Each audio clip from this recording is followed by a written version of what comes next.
Beady. Way to go, Buck.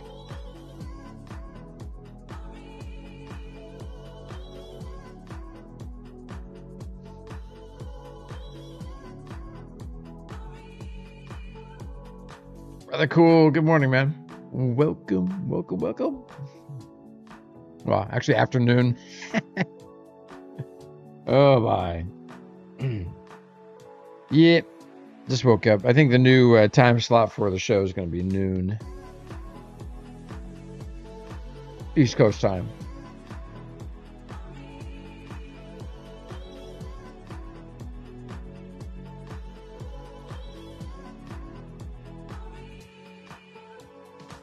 I think Mhaijik is probably already offline for her afternoon tea time with the kitty. Jimbo, what's up, bro?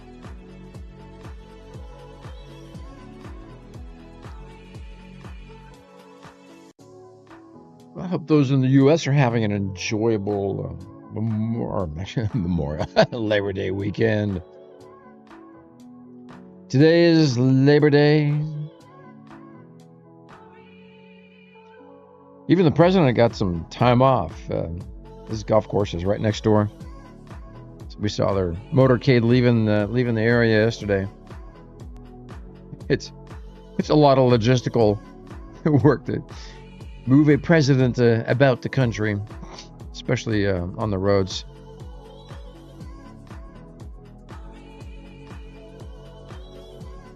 Yeah, the one weird thing is they had one of the big SUVs was towing a trailer, the kind of trailer that you might put a lot of heavy lawn equipment in, like if you're a commercial mower. And the wife smacks me on the noggin and says, "Dummy, that's his golf cart." Like, oh, of course.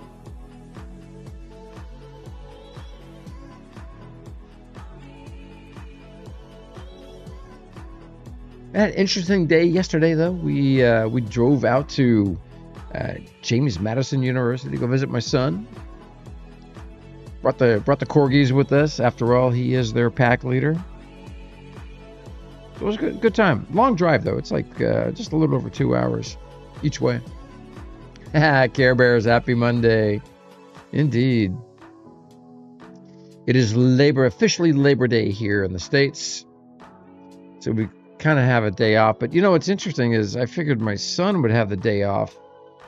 But no, he's got classes today. So obviously all the teachers are working on Labor Day.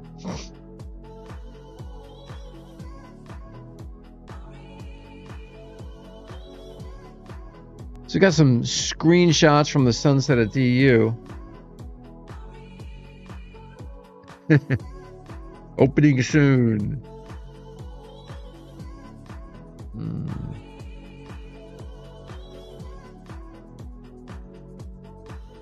Yeah, certainly we'll miss the MMO. But it was a shrinking world, so to speak, on the main servers, whereas here in MyDU it's an expanding world, so it's exciting. I'm really pumped. Logging in at noon my time, and there's almost 100 people logged in.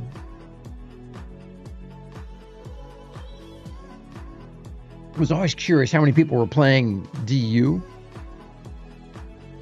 There were always a fair amount of people in, but you'd never really tell,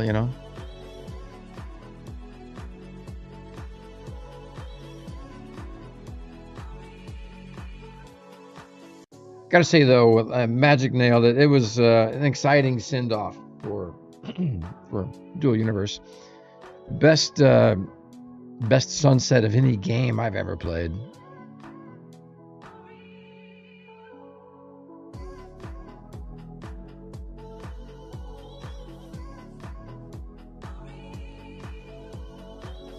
Been having a lot of interesting discussions about AI with folks at work, people in our community here, and just one of the things really I think all the current stuff that we're calling AI is not really AI. It's just sophisticated computer models doing tasks that we've programmed, things that we've taught it to do. It's it's just genuinely not thinking for itself.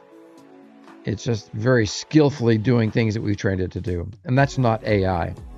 So the current nomenclature is just not appropriate, and people like, you know, in the in Christian circles. I mean, I work at a church. 30% of believers refuse to listen to any worship music that's even remotely been assisted by AI. And I'm like, man, if I can tap my foot to it, if it makes me sing along and brings me closer to the Lord, heck, that for me that is wonderful. But Nico, good morning. But I'm telling you, what we're calling AI today is just sophisticated computer models, computers that we've trained to do stuff. So it's just doing stuff we've trained it to do. That's all. It's not thinking.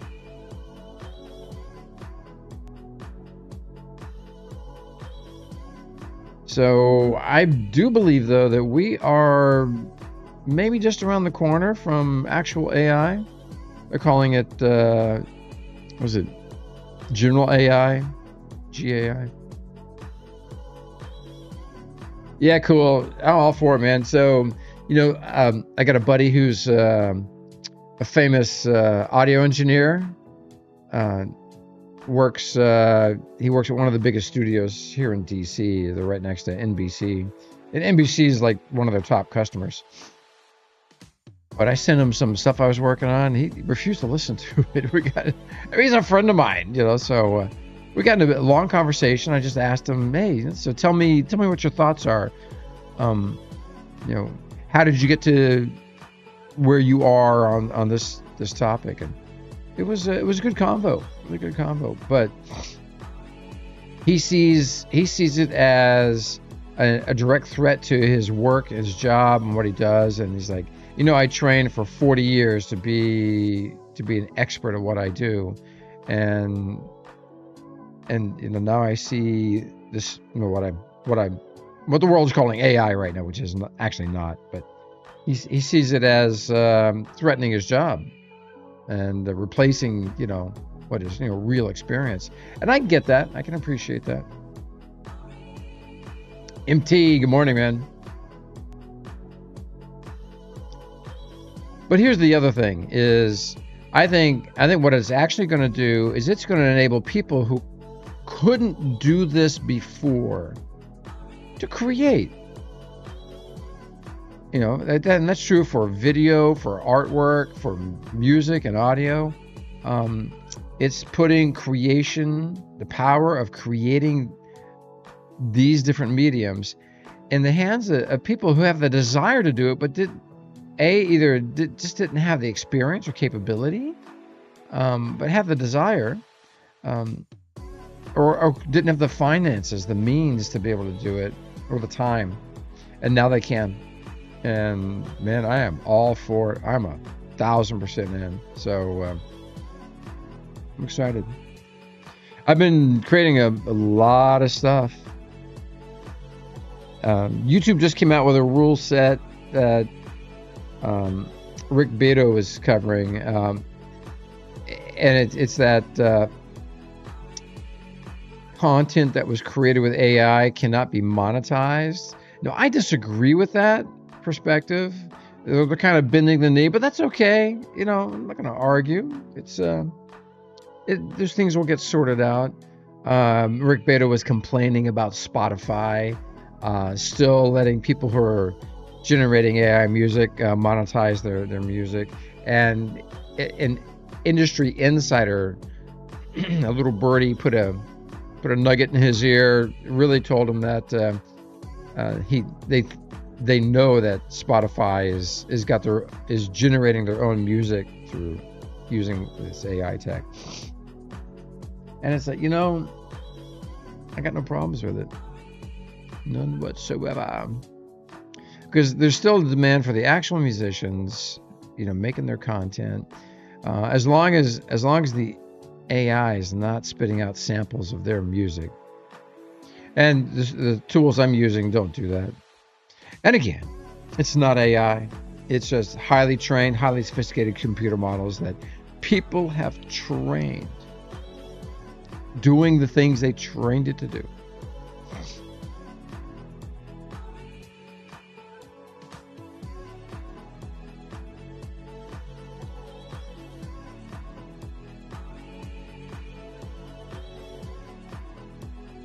Yeah, absolutely. Cool. So cool's right on. So if you don't see it as a tool, if you don't see it as a tool and a threat, then it will be to you. That's for sure. You have to embrace change.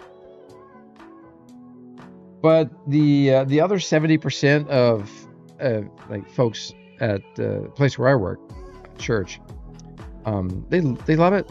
They love it. Tap their foot to it, sing along with it, just kind of draws them closer. Yeah, they're all for it. They love it. Kurgay, good morning. Zarkata, welcome. So we're going to do a browser. Hello, MT, welcome. We're going to do a little perusing around the realm of MyDU here over at Settlers. I mean, there's almost 100 people logged in. It's noon here East Coast time, and it's a holiday weekend.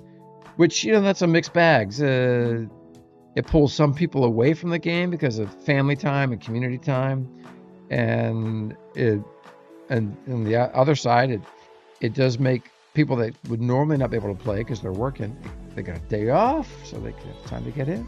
Kestrel, good morning. Carson, hey, what's up, everybody? So I am going to generate some new music for the channel here for MyDU, because MyDU does not have its own soundtrack, and well, I think it should. So I'll be creative. I'll probably work with my buddy Babylonia to maybe generate something, even though he doesn't play Dual Universe. Not really his thing. Landmark was, because all the storytelling tools that were in there.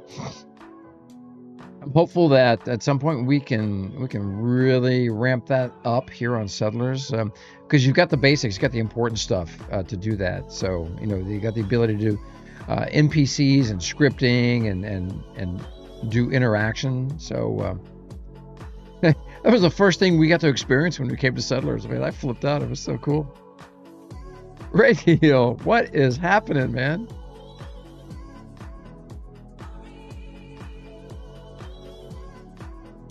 Made in Mhaijik. Arcadio, what is going on, man? And what? So in my dual universe, we have NPCs and scripting, questing, Gaming Gothic really just wrote their first big quest. Takes place at a big warehouse factory place. There's I'm going out on a limb. I'd like to say 15 to 20 NPCs there. Could be more. And you can interact with them. They're walking around the facility, and you're trying to solve a puzzle of some kind, get some information. My Dual Universe has NPCs and storytelling on the Settler server. They might have it on Third Verse, but what we have here on Settlers was actually designed and written by Space Nerd, which is Jimbo Kimbo.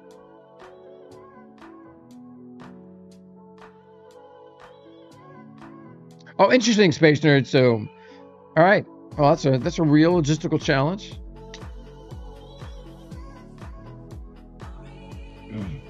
But Arcadio, man, it's really cool. They got a little. So, Jimbo is the factory, the original quest that you guys had set up, that Gaming Gothic helped develop. Do you guys still have that in place so that someone like Arcadio could come in and check it out?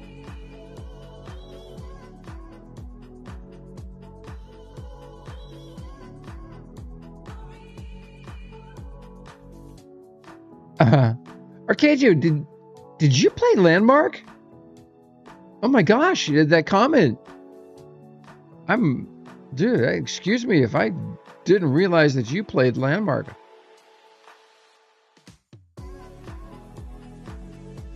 Yeah, so I don't know if you got to catch the sunset, Arcadio, but Deckard and Bear Claw are one day a week devoted to updates and continuing development on MyDU Universe. So the other 4 days out of their week, they're working on other projects they got going on over at Novaquark. But yeah, they are developing MyDU.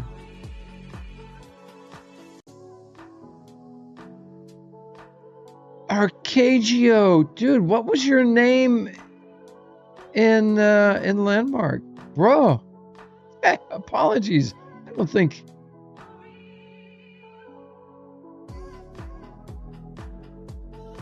Wow, yeah, dude, the development for MyDU is rocking on, and then they've given all the development tools to the development kit to the player community.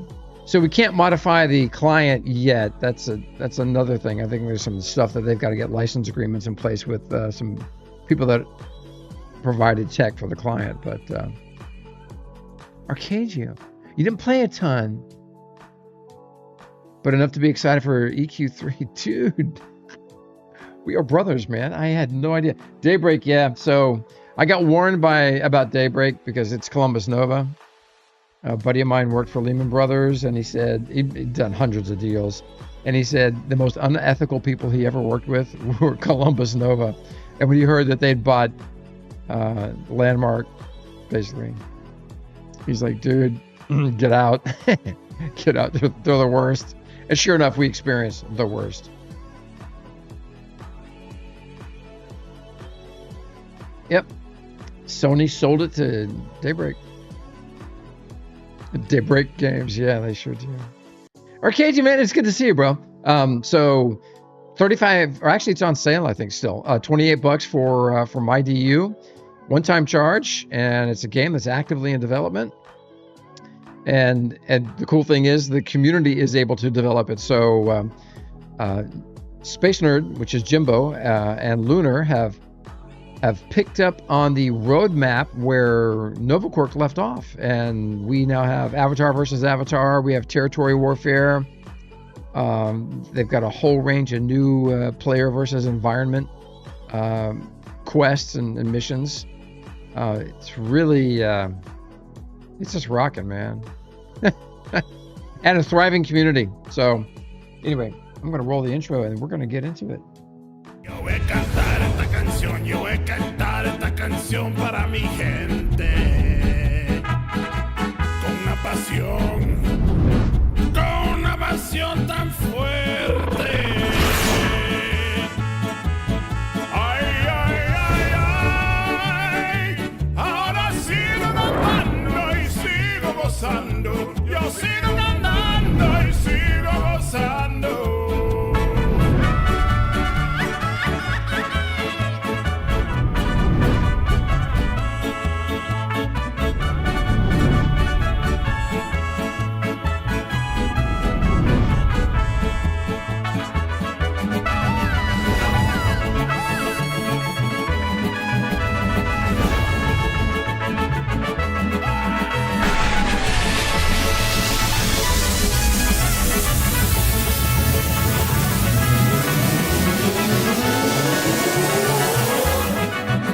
The following program is closed captions for the thinking impaired.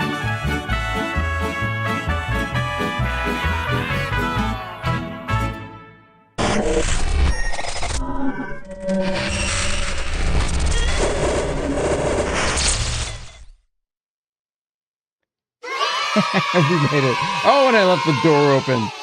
Oh my goodness. And you know what? My Elgato card's not working. Oh my gosh. I'm dead in the water. That's the only thing I forgot to check was my Elgato card. Oh, give me a moment, folks.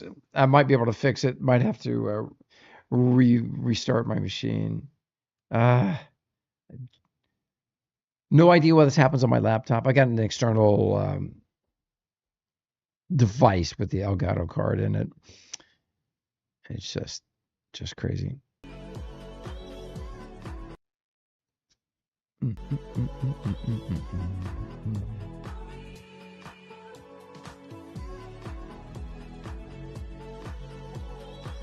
Be right back.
Looks like I got to restart my broadcast system here. So I'll be right back, everybody. Hang tight. Don't go away.